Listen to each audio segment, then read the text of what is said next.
right, everybody, welcome back to Winnipeg 420 live stream 2021. I'm so happy to have one of my best friends in the industry, Sacha Hawk from Hempfest Canada here. He's going to be talking about all the different summits and expos they've got coming up this year, the different topics, what they're going to be discussing, and all the different aspects of the industry you'll be able to learn about if you tune in to him and his shows. We go long way back. We've had some lots of good touring in the country with some festivals together. And Sacha, I love having you on when you discuss what you do, bro. Thank you for being here on Winnipeg 420. Thank you. Thanks for having me. No problem, bro. You're always like a fun time, man. We always have good times. Look at that smile. See that smile? Like, I love talking to you, brother. And happy 420, of course. Oh, happy 420. Right. By the way, everybody, if you've got some sort of medication there with you, or recreational weed, I guess I could say that now. You got some weed with you, smoke some weed.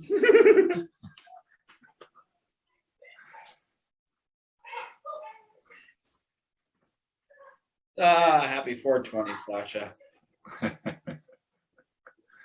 Happy 420, man. Thank you, brother. All right. It's not 420 for me yet. No, that's okay. Okay, whatever time zone this in, people will get it. Yeah. No, but I really appreciate you being here, man. I do. I learned a lot from you over the years regarding the festivals that both you and I have been part of, and then what you've done on your own and what I've done on my own. It's been a nice little encompassing of kind of the struggles that have to go on in this industry. I was just wanted to let you know that I love you for what you do, bro, because I'm probably one of the only people out there that lives the life of the struggle regarding these kind of events in the country, regarding regulations, and I know how hard it is, man. So big up for what you do. Yeah, thanks. You too, man. You too. Preach, man. Yeah. But no, you've got some really cool topics this year. I know you've got some annual stuff already going on, and I think that people out there listening will want to hear the topics that you're going to be discussing regarding, Health Canada, some grow stuff. So take it away and tell the people what you're doing regarding Hempfest and the summits you put on. So first we have coming up the Grow Summit on April 26, 27, 28. And that's focused mostly on micro growers and craft growers of the industry. Okay. All of the content is focused towards them, and we will be talking about some new stuff that's coming into the industry, and one of the newest kind of threats to the industry, which is the hops latent virus. It's a virus from the hops plant that's kind of crossed over into the cannabis plants in the country, and what it does is it won't kill your plant, but it decreases the cannabinoid production by, about half. So there's going to be a lot of information about that coming out too at the Grow Summit, as well as the C45, which is the next one we have coming up in May 17, 18, 19. And that's the one where we have Health Canada at that, and it's more quality assurance focused, that summit. And both of those happen online. No, now, hang on a second here. Sorry, the hops latent virus, is that what you said? Yeah, correct. Yeah, now, so there's a hops virus, and it affects the hops plant. So like when you're making craft beer, right? You're looking for those same terpenes, right? You're trying to find similar terpenes to get those like fruity flavors in your beer, and those kind of things. In the back. Yeah. Yeah, so that there's a virus that's kind of crossed over, and the way it's crossed over is through like trimming tools and stuff like that, like basically cross-contamination between trimmers and things like that, and then it affects your mothers and goes down from there, and it can affect your whole grow. Wow. And then what the virus does is it stops the plant from producing as many cannabinoids. Wow. So basically what you're saying is it turns your nice healthy plant into a lemon. And I don't mean in a terpene way. Exactly. Like he's in a crappy car, right? Wow. Yeah. You're okay. Are you listening to this, people? That's amazing. It's becoming not in a good way amazing. Sorry. Yeah. It's becoming what? It's becoming a bit of a problem in the industry. So there's a lot of people finding ways to kind of combat it, watch out for it, prevent it from happening in their grow operation and stuff like that. So yeah. Really? Mm. That sounds very intriguing, but also extremely scary for crops. I mean, if people are looking, especially right now, I mean, I think your next comment regarding your next summit there will touch on this, but I think some of the potency limits right now that exist in the industry really need to be broken. And if you're trying to push those 35% THC limits on weed, just on flower, I mean, you'll never get there if there's basically a genetic, disability virus out there that says, no, sorry, we're going to make ruderalis types out of you. Yeah, you don't want it. You don't want it to happen in your facility. That's for sure. Oh, that is. Or at home, right? If you're growing your 4 plants at home, I know out in Manitoba, you guys have that problem right now, but I'm confident you're going to get through that. I think we will. I mean, like Quebec has already ruled this unconstitutional. So as long as once that gets ruled out, it's basically it'll trickle down effect here, and then the argument here is basically moot. So why even have it, right? The government should just cave at that point. So it's I'm rooting for you guys out there. I appreciate it, man. I mean, it's a good time to fight the cause, right? Yeah, for sure. Yeah. No, I agreed. I mean, but sorry, to touch on how do you get it in your facility? Like, I mean, I know I get it from what you mentioned on an industrial side, but it is. Let's say you bought a used trimmer and it wasn't fully dismantled properly and fully cleaned out, and let's say there's a bit of the virus sitting in there. What'll happen is it'll latch on to your mothers and then go from there. Shit. Yeah. So I believe that's how it initially crossed over from hops to cannabis. That sucks. Yeah. See, these are the things that people don't know about in the industry, right? I mean, I'm clearly but I mean, the average consumer specifically doesn't really know like the ailments and the detriments that can be caused towards your industry or your crop regarding things like a virus that came from hops, just to try to enhance a terpene or to try to, encourage a flavor profile. That seems, it seems like, yeah, of course that would happen. But I mean, how many people are actually thinking about that when they're buying a bag? None, right? So yeah. No, that's cool, man. That's really interesting to know, though, because then you start looking at the quality that goes into your stuff, and then you can be more critical of it. That's really cool. Mm-hmm. Yeah. Okay. So no, sorry, I could probably dwell on that, like as a medical grower myself. I could dwell on that forever. But what's the C45 Summit coming up? Like, I know that they're doing a consultation period right now regarding some of the changes to the medical regulations on just how they enforce some stuff. I mean, I know that C45 as a whole is up for review this year. So I want to hear a little bit about this summit you've got going on, because I'm super curious, and I'm definitely going to be watching that, man. I think all of you who are here, watch that as well, man. That's my endorsement for this. Watch it. So the C45 Summit, that's more focused on the quality assurance people of the industry. So it's looking for those virus things, those always testing the product properly, and how are they testing. And something else that I learned recently, like when you're doing your testing, you also want to be testing like all the different corners of your plant, right? You can't just test the top. You got to test the top, the bottom, the middle, the sides, because then you're going to get a full spectrum of what that whole plant is actually, right? Right, like what it's averaging or something like that.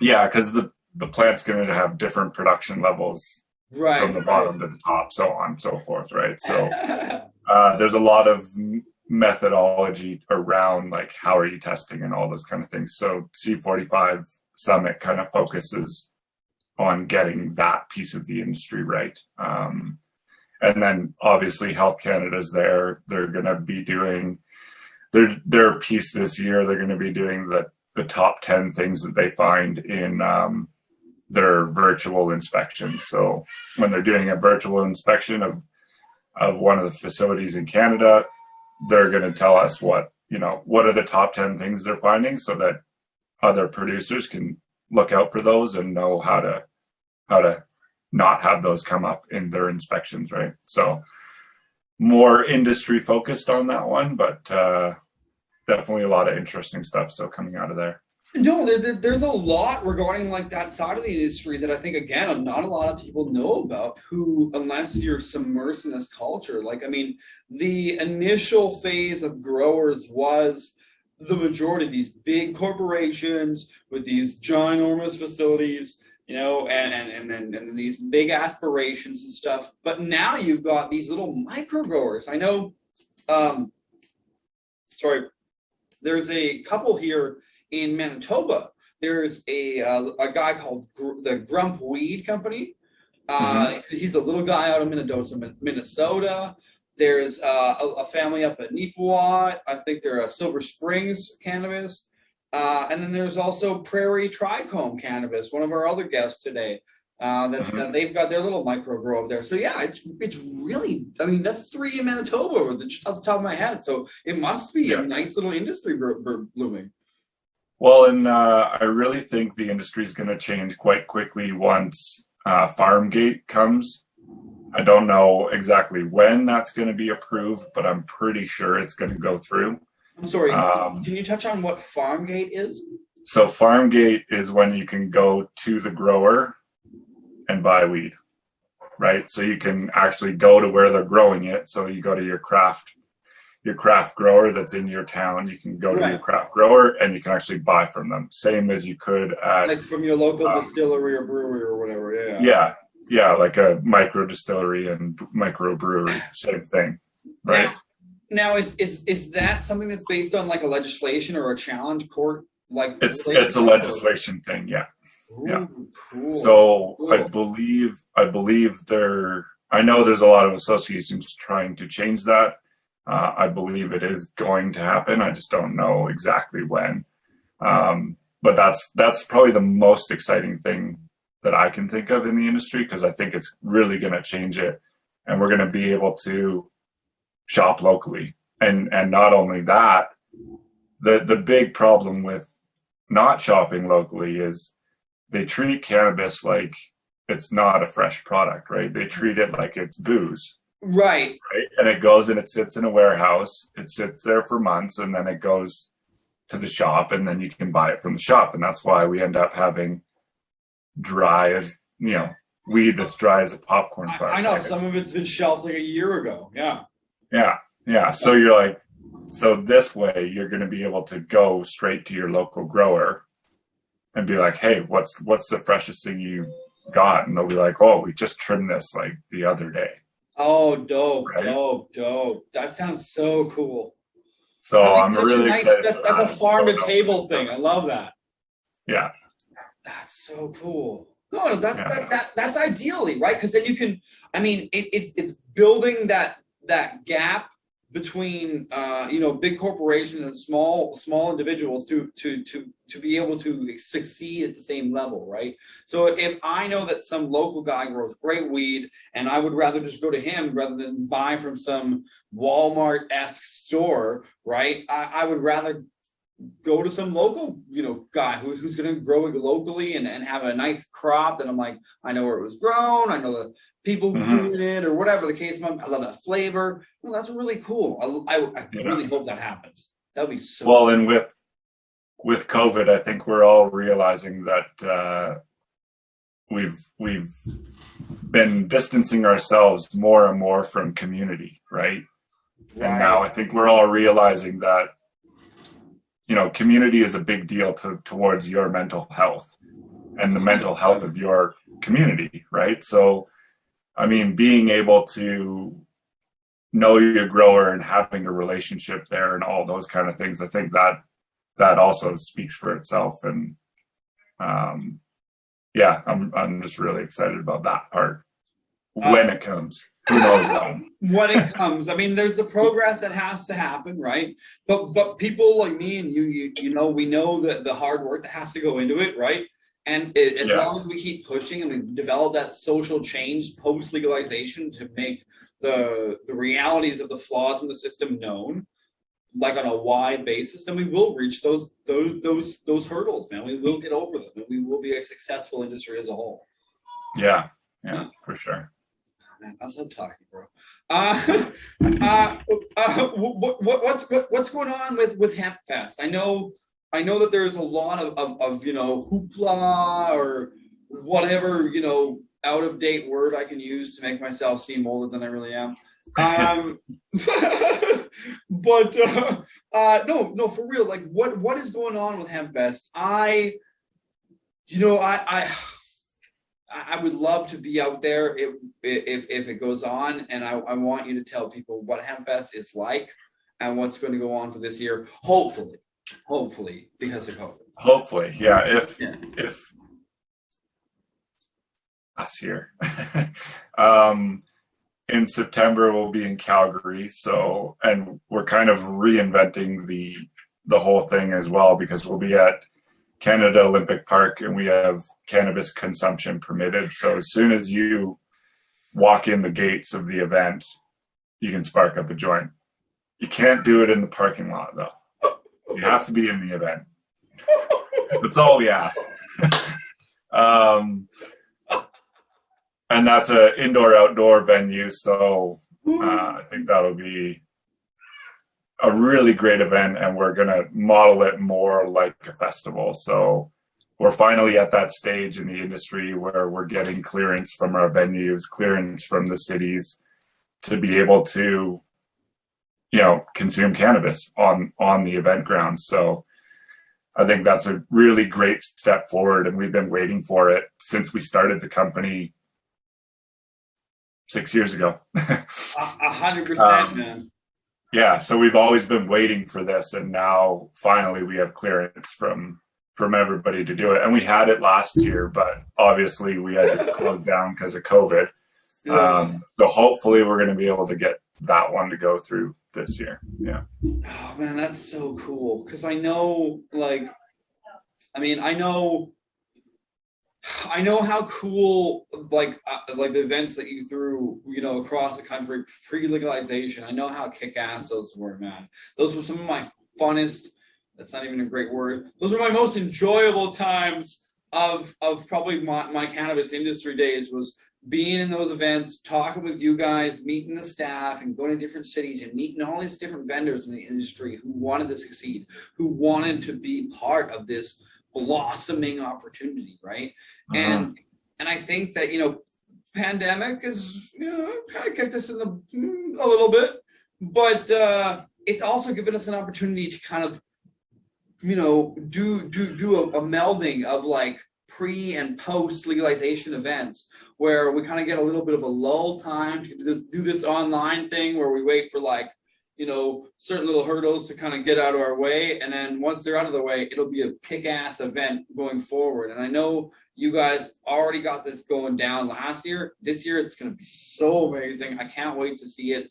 And it'll be something to encourage other provinces to keep going forward. And I'm hoping that's what we're going to have next year at 420 in our event. It's the same kind of thing you got going with a cannabis garden, right? Isn't that such a poetic pun? I hope so, yeah. Love it, man. Love it. And you being at Olympic Park in Calgary is just so apropos for this country, man. Like, we are a very proud Olympic pot smoking country. Exactly. Hats off, Ross. But no, I love it, man. That's so encouraging for the industry, because I know that people across this country want to be at these kind of events. They want to experience the culture outside of the context of just, what are we gonna do? Smoke some weed this weekend and watch a movie and eat Doritos or something like that's not the experience people want. That's still a good time, though. Oh, don't. Fucking sweet chili heat over here. Man, where's Doritos as a plug? But no, for real. I mean, there are good times out of that, but we have to break those stereotypes out of the norms, right? And this allows for not only the normal stereotypes of the cannabis community that we love and hold so dear, but also for us to bridge the gap between us and the people who don't use cannabis, or the new novice person who wants to educate themselves, or the medical grower, or whatever the case might be. But it's an all-encompassing thing when you have a festival like what you do with Hempfest, man. And seriously, I smile every time I think about it, man. I need a new hat, by the way.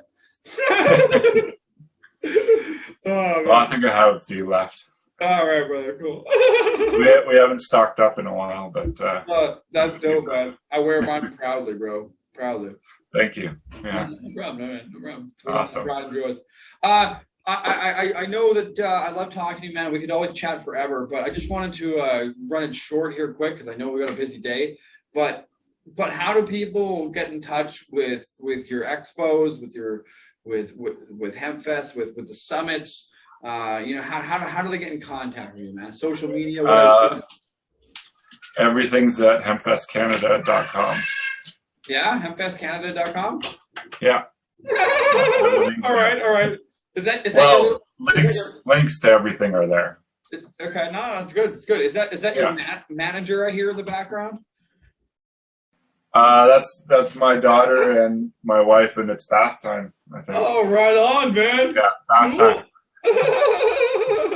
Oh, man, as one dad to another, man. I love it, man. Okay, Sacha Hawk, I love you, brother. You are one of my favorite people, if not the favorite person in this industry. Thank you so much for being here with me today, man. Thanks, man. I love you, brother. Means a lot. Love you, too. Okay, man. Sacha Hawk, everybody, Hempfest Canada, hempfestcanada.com or .ca? Sorry? .ca or .com? Hempfest? .com. Hempfest.com, everybody.